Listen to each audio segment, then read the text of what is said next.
Sir यही है कि किस तरीके से मथुरा में जो पहचान बदलकर हिंदू धर्म की लड़की को टारगेट किया, कहीं ना कहीं जो है ना लव जिहाद को बढ़ावा देने वाली बात नहीं है ये।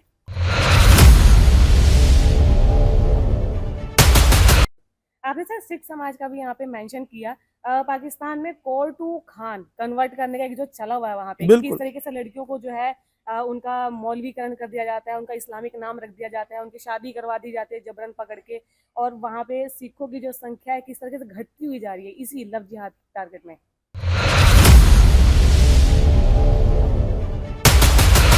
जो है बच्चे पैदा करने की मशीन बना दी, क्योंकि कई सारे मौलवीज हैं, उनकी वीडियोस इंटरनेट पे अवेलेबल है कि 12-12 बच्चे पैदा करो इस तरह करके। जी। क्या लगता है सर ये लव जिहाद के जो मैटर बढ़ रहे हैं उसमें फेलियर किसका है? सरकार का फेलियर है, पेरेंट्स का भी फेलियर है, या हमारी सोसाइटी है जो इस चीज को एक्सेप्ट नहीं कर पा रही है? क्योंकि जो बात सर आप कह रहे हैं, एक मूवी आई थी केरला स्टोरी, उसमें भी यही बताया गया था कि कैसे जो है लड़कियों को या लड़के हैं उनको अपने धर्म के बारे में पूरी जानकारी नहीं होती और सामने वाला आपको आपके धर्म पे भटका देता है कि तुम्हारे धर्म में ये चीजें कैसे है, हमें तो पता ही नहीं है। मुस्लिम लड़के ने अपनी पहचान बदलकर हिंदू धर्म की लड़कियों को टारगेट किया, प्रेम जाल में फंसाया, उनके साथ शारीरिक संबंध बनाए। ये मामला जो है उत्तर प्रदेश के मथुरा का है। मथुरा जो कि भगवान श्री कृष्ण की नगरी कही जाती है, उस जिले में जो है इस तरीके की घटना का सामने आना अपने आप में एक सनसनीखेज है। इस मुद्दे पर हम बात करेंगे और हमारे साथ विश्व हिंदू परिषद के जिला सह मंत्री मोहित अहलूवालिया जी अंबाला से हमारे साथ मौजूद है। मोहित जी बहुत बहुत स्वागत है आपका। बहुत बहुत धन्यवाद, आपने इस चर्चा के लिए बुलाया। जी सर यही है कि किस तरीके से मथुरा में जो पहचान बदलकर हिंदू धर्म की लड़की को टारगेट किया, कहीं ना कहीं जो है ना लव जिहाद को बढ़ावा देने वाली बात नहीं है ये। देखिए, विश्व हिंदू परिषद सेवा सुरक्षा संस्कार पर काम करने वाला जी एक भारत और मैं कहूँ तो अंतर्राष्ट्रीय संगठन है। और हम तो इस बात को पहले से ही उठाते आए हैं कि लव जिहाद इस देश में एक व्यापक मुद्दा है। लव जिहाद के तहत संगठित करके ऑर्गेनाइज तरीके से हिंदू लड़कियों को, सिख लड़कियों को, जो भारत से जन्मे धर्म है उनकी लड़कियों को टारगेट किया जा रहा है। और जैसा कि इस मामले में उस लड़के ने बताया कि मेरा 50 का टारगेट था, तो इसके पीछे कोई एक इकलौता व्यक्ति या एक इकलौते व्यक्ति की सोच नहीं है। पूरे ऑर्गेनाइज तरीके से मदरसों के जरिए, मस्जिदों के जरिए, इमामों के जरिए, मौलवियों के जरिए इस षड्यंत्र को चलाया जा रहा है। और ये हिंदू समाज के लिए, इस देश के लिए एक खतरे की घंटी है और बड़ी व्यापक समस्या है जिसके ऊपर तुरंत एक्शन होना चाहिए। विश्व हिंदू परिषद इस मुद्दे को उठाता रहा है। हम अपनी तरफ से इसमें जो कर सकते हैं वो पूरे कह लीजिए राष्ट्रीय स्तर पर कर रहे हैं। लेकिन कहीं ना कहीं सरकार को भी इस बात का संज्ञान लेना होगा कि पूरी के पूरी आबादी को परिवर्तित करने के लिए बहुत ही संगठित तरीके से षड्यंत्र करके लव जिहाद को इस तरह से बढ़ावा दिया जा रहा है। सर आपने कहा खतरे की घंटी, कहा आपने इसे। मैं तो कहती हूँ कि ये अलार्म भी उन लोगों के लिए जो अपने आप को सेक्युलर बनते हैं और कहते हैं कि लव जिहाद जैसी कोई चीज है ये नहीं मैटर करती है। लेकिन ये जिस तरीके से मामला सामने आया, खुद उसने कहा था कि मेरा जो टारगेट है 50 लड़कियों का था इसमें। देखिए, जो लव जिहाद की शब्दावली है वो तो भारत में दी गई है। बिल्कुल। अगर आप ब्रिटेन को उठा लें, इंग्लैंड को उठा लें, वहां पर ग्रूमिंग गैंग्स हैं, सेक्स ग्रूमिंग गैंग्स हैं जो खास करके सिख समाज की लड़कियों को टारगेट करते हैं। और उसमें पूरे के पूरे जो ग्रूमिंग गैंग्स हैं वो पाकिस्तानी मर्दों से भरे पड़े हैं, उन्हीं के द्वारा चलाए जा रहे हैं और षड्यंत्र करके एक संगठित रूप से चलाए जा रहे हैं। उन ग्रूमिंग गैंग्स को चलाने के लिए मस्जिदों का इस्तेमाल हो रहा है। मौलवी उसमें आगे बढ़ चढ़कर लोगों को उकसा रहे हैं, उनको संगठित करवा रहे हैं। तो ये केवल भारत की समस्या नहीं है, ये विश्वव्यापी समस्या है जहां की आबादी परिवर्तन के लिए महिलाओं को टारगेट किया जा रहा है। क्योंकि यहाँ पे इसका संज्ञान अब पिछले कुछ वर्षों से सरकार ने लिया है और समाज में भी लेकर इसको जागृति आई है, तो हमने यहाँ इसको लव जिहाद का नाम दिया है। आपने सर सिख समाज का भी यहाँ पे मेंशन किया। पाकिस्तान में कोर टू खान कन्वर्ट करने का एक जो चला हुआ है वहाँ पे, किस तरीके से लड़कियों को जो है उनका मौलवीकरण कर दिया जाता है, उनका इस्लामिक नाम रख दिया जाता है, उनकी शादी करवा दी जाती है जबरन पकड़ के। और वहाँ पे सिखों की जो संख्या है किस तरीके से घटती हुई जा रही है इसी लव जिहाद टारगेट में। देखिए, पाकिस्तान में तो ये काम खुल्लम खुल्ला हो रहा है। बिल्कुल। वहां पर तो सरकार भी उनके साथ है। लेकिन दिक्कत यह है कि यहाँ पे लोग मानने को तैयार नहीं है। देखिए, मैं आपको अंबाला की अगर बात करूं तो अंबाला में एक हफ्ते में 1 से 2 की एवरेज है हर हफ्ते की। अच्छा। लव जिहाद के केस यहाँ पर भी आने शुरू हो गए हैं, जहां पर 15, 16, 17 साल की लड़कियों को टारगेट किया जाता है। उनको प्रेम जाल में हम कहें या शारीरिक तौर पर उनसे संबंध करा के उनको ग्रूम किया जाता है, और लड़की जैसे ही 18 साल की होती है उसका आधार कार्ड लेके, उसके 18 साल होने के सबूत लेकर उसका धर्म परिवर्तित कराकर उससे विवाह कर लिया जाता है। उसके बाद दिक्कत क्या है हमारे यहाँ पे कि माँ बाप भी लड़की को छोड़ देते हैं, फिर उसके पास वापस लौटने का कोई रास्ता नहीं बचता।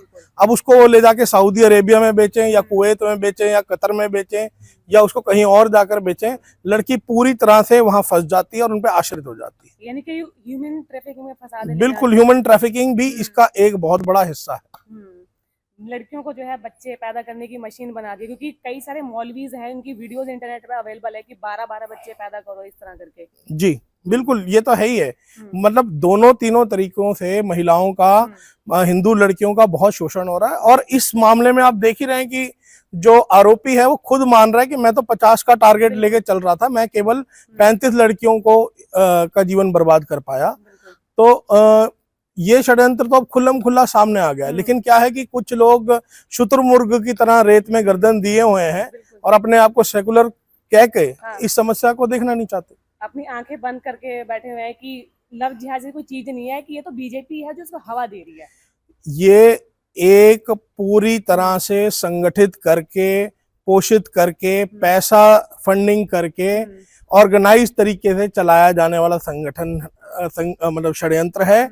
और इसमें कोई केवल एक मस्जिद, एक मदरसा, एक मौलवी इन्वॉल्व नहीं है। ये पूरा भारत भर में नेटवर्क बना हुआ है जिसके तहत ये मुहिम चलाई जा रही है। क्या लगता है सर, ये लव जिहाद के जो मैटर बढ़ रहे हैं उसमें फेलियर किसका है? सरकार का फेलियर है, पेरेंट्स का भी फेलियर है, या हमारी सोसाइटी है जो इस चीज को एक्सेप्ट नहीं कर पा रही है? देखिए, फेलियर सभी का है। सरकार का फेलियर यहाँ पर है कि इस तरह के एलिमेंट्स पर जब कार्रवाई करने की बात आती है तो कहीं ना कहीं सरकार इसमें हिचकिचाती है। वो सरकार कोई भी हो, किसी भी पार्टी की हो। मतलब वोट बैंक के चक्कर में, वोट बैंक भी, और कई बार सरकार को ऐसा भी लगता है कि इसकी वजह से माहौल खराब हो सकता है, या सरकार तो मैं नहीं कहूंगा, जो अधिकारी हैं वो संकोच करते हैं, प्रशासन संकोच करता है। सरकार तो कई बार साथ भी देती है, क्योंकि हरियाणा की सरकार है, इस पर एक कानून भी लेकर आई थी लव जिहाद पर। जी। लेकिन जहां आप देखेंगे लड़की 18 साल की, जैसे मैंने आपको बोला ना, उसकी ग्रूमिंग 15, 16, 17 साल से शुरू हो जाती है।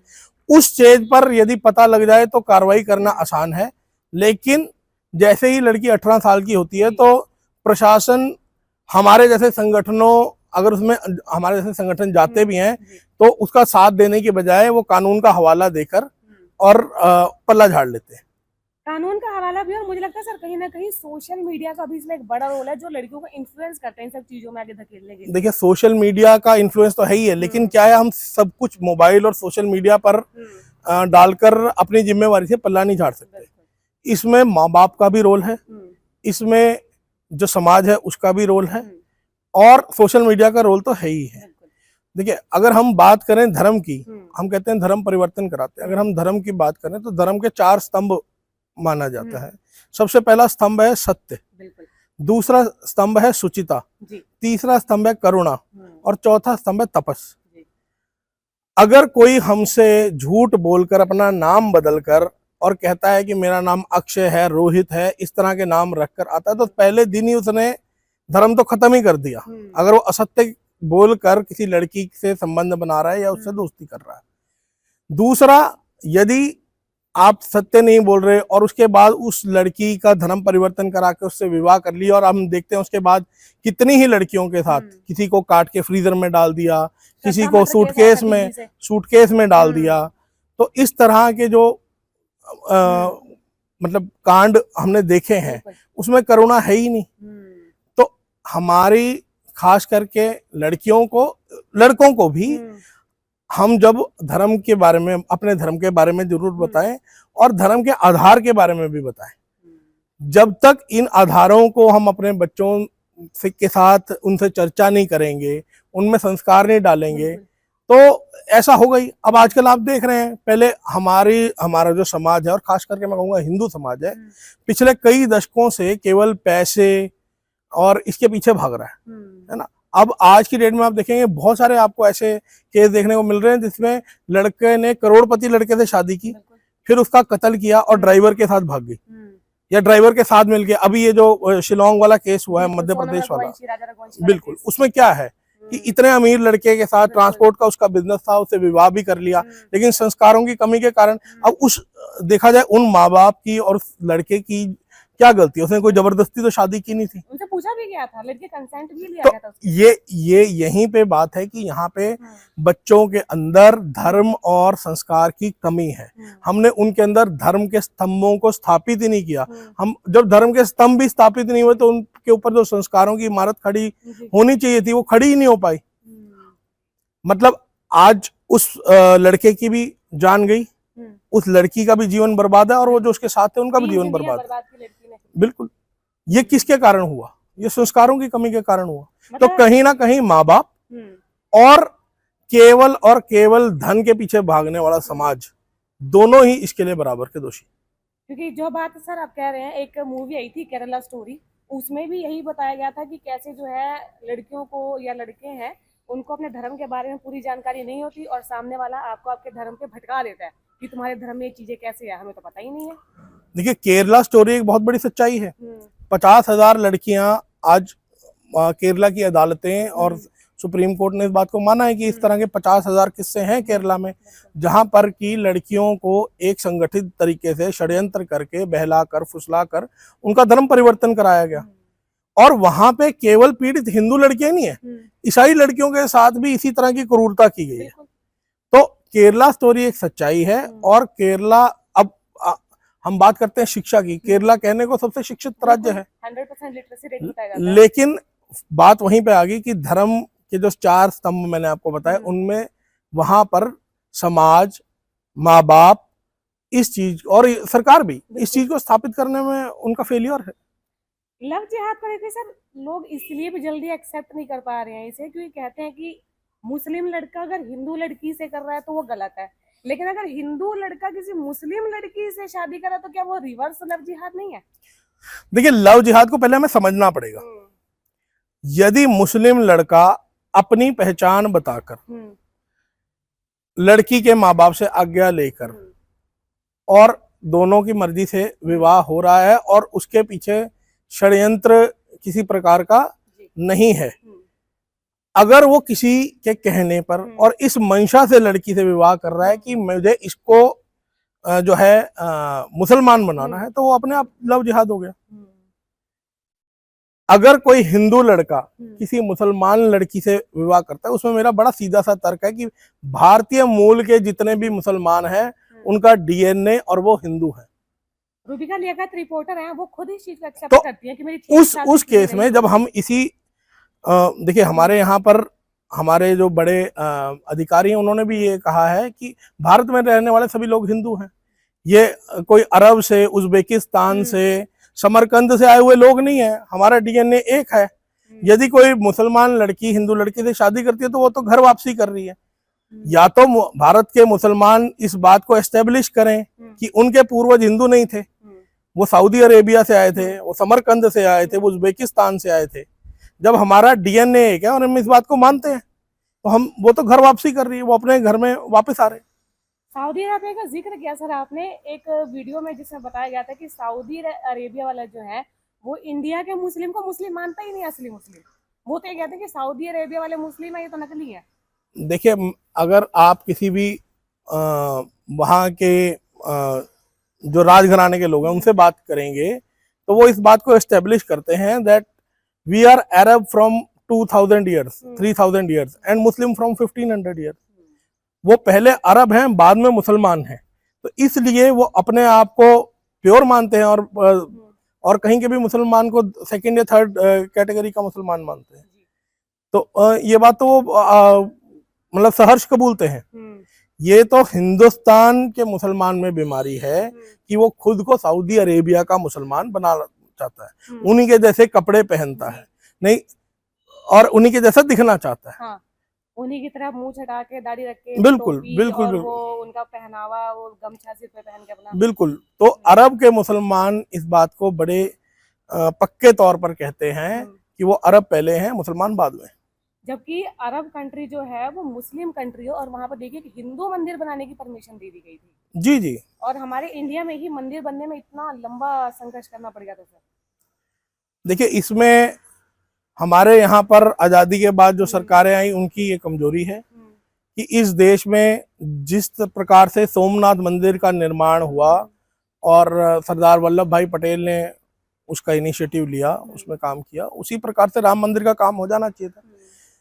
500 साल तक हिंदुओं ने उसके लिए संघर्ष किया, लेकिन ये हर्ष की बात है कि वर्तमान सरकार में इसको बनवाया और आज मंदिर, राम मंदिर मिला है। इसमें विश्व हिंदू परिषद का, बजरंग दल के कार्यकर्ताओं का रक्त बहा है, उनका संघर्ष है, और वो बधाई के पात्र है। जितना संघर्ष और बलिदान विश्व हिंदू परिषद और बजरंग दल के लोगों ने राम मंदिर के लिए किया है, किसी और ने नहीं किया। लौट के अपने मुद्दे पे ही आते हैं सर। लड़कियों की बात करेंगे, किस तरीके से जो है ये प्रेम प्रसंग के चक्कर में फंस जाती है। क्या नहीं लगता कि उनको थोड़ा अपने आप को इस्टेब्लिश करने की जरूरत है कि पहले पढ़ाई पे फोकस करो, इन सब चीजों में फंसने की वजह, क्योंकि जिंदगी आगे बहुत लंबी है। देखिए, इसके लिए सबसे जरूरी बात है कि उनको इन षड्यंत्रों के बारे में बताया जाए, उनमें इस सूचना को फैलाया जाए। लेकिन एक जो सेकुलर होने का जो कीड़ा जो आजकल दिमाग में चल पड़ा है, वो मुझे लगता है उसके आगे कुछ और देखना भी नहीं चाहते लोग शायद, कि हम तो जी सेक्युलर है, हम नहीं मानते हिंदू मुस्लिम को ही। ऐसा है, बात वैमनस्य फैलाने की नहीं है। हम किसी को ये नहीं कह रहे कि आप उसको अपनी पूजा पद्धति करने से रोकिए। हम ये कह रहे हैं कि आप अपने धर्म को जानिए, अपने संस्कारों को जानिए, और इस बात को समझिए कि हमारे यहाँ पर माता पिता की क्या महत्वता है। उनके यहाँ देखिए, इस्लाम में मैरिज एक कॉन्ट्रैक्ट है, और वो इस बात को सहर्ष कबूलते हैं कि हमारे यहाँ विवाह कोई 7 जन्मों का बंधन नहीं है। हमारे यहाँ शादी एक कॉन्ट्रैक्ट है, आज हुई कल टूट भी सकती है। 4 शादी की परमिशन है ना। तो इसी प्रकार हमारे और उनका जो संस्कारों में, सोचने के तरीके में फर्क है। वो विवाह को उस प्रकार नहीं देखते जिस प्रकार हमारे यहाँ पर पत्नी को धर्म पत्नी कहा जाता है ना। उनके यहाँ ऐसा कोई कॉन्सेप्ट ही नहीं है। उनके लिए आज एक पुरुष और एक महिला एक कॉन्ट्रैक्ट में आए, जो कि कल दोनों की पसंदगी और नापसंदगी से खत्म हो सकता है। जबकि हमारे यहाँ जब विवाह होता है तो ये ऐसा माना जाता है कि 2 व्यक्तियों का नहीं, 2 परिवारों का विवाह हुआ है, और उसी प्रकार से हमारे यहाँ सगे संबंधी और संबंधों को माना जाता है। और उनके यहाँ पर उस तरह से संबंध नहीं होते हैं, वह अपने परिवार में भी विवाह कर सकते हैं, है ना। हमारे यहाँ उस तरह की प्रथाएं नहीं है। अगर कहीं है तो 1-2 समाज में है, उसके अलावा नहीं है। बिल्कुल। और मुझे लगता है कि लड़कियों को यही सब अच्छी चीजें समझाने की जरूरत है, क्योंकि पहले कहते थे कि लड़कियां जो है खाली पैसा देखती हैं, रंग रूप देखती हैं, लेकिन जो ये मुस्कान वाला केस है, सोनम वाला केस है, आपको लगता है कि सर सब बातें झूठी हो गई है, कि लड़कियां सिर्फ पैसा नहीं देख रही, शायद उनकी मेंटेलिटी बदल गई है आज के टाइम में। क्या देख रही है? नशा, बेरोजगार लड़के, क्या चाहिए औरत को? देखिए, यही बात है कि जब परिवार और समाज और संस्कारों के प्रभाव से निकलकर जब आप किसी अन्य सोर्स से इंफॉर्मेशन लेना शुरू करते हैं ना, जहां अब आपने जैसे बताया कि इंटरनेट का रोल आ गया, जब आप वहां से जानकारियां लेना शुरू करते हैं तो आपके अंदर भटकाव आता है, और ये उस भटकाव का ही आप कह लीजिए कि परिणाम है कि हमें ऐसी चीजें देखने को मिल रही हैं कि एक अच्छे परिवार के संस्कारी, एस्टेब्लिश्ड, कमाने वाले लड़के को छोड़कर इस तरह के प्रसंगों में फंसकर लड़कियां इस हद तक चली जाती हैं कि वो हत्या तक करने पर आमादा है। क्योंकि मुस्कान